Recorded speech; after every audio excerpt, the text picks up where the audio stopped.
Le parcours Zaché, ça a été il y a 2 ans. J'ai un frère jumeau qui habite à New York, qui me parle depuis 5 ans de ce fameux parcours Zaché, que je vois transformer. Et je me dis, je souhaite me rapprocher de lui et vivre cette même expérience que lui. Et donc, j'ai confiance en lui et en notre Jésus. Et je me dis, voilà, j'ai envie de vivre ce parcours Zaché. Je ne sais pas du tout ce que c'est, mais j'ai confiance et je fonce. Et là, je suis un peu acharnée, donc j'envoie des emails aux organisateurs qui mettent du temps à me répondre. Et finalement, un petit parcours se crée il y a 2 ans, en novembre il y a 2 ans. Et voilà, j'y participe. Et par ce parcours Zaché, vraiment, je découvre au quotidien, à travers des petits exercices très concrets, qui m'habitent du matin jusqu'au soir, je découvre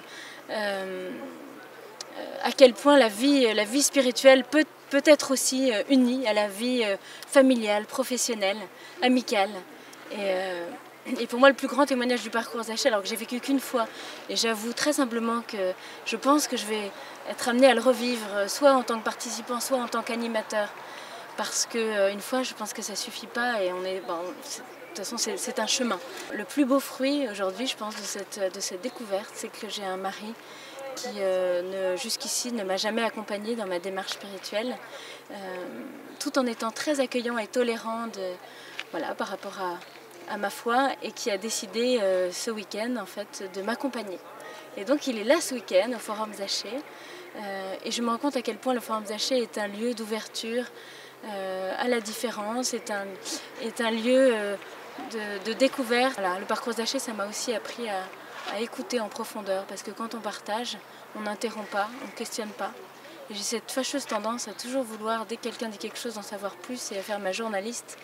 Et là, au parcours Zaché, c'est gratuit, on écoute vraiment en profondeur. Et on se sent très en confiance parce qu'il y a beaucoup de bienveillance. Ce qui était difficile pour moi au parcours Zaché, et j'en sors avec une grande réussite personnelle, c'est que le parcours Zaché, c'est très concrètement, nous c'était 2 vendredis par mois.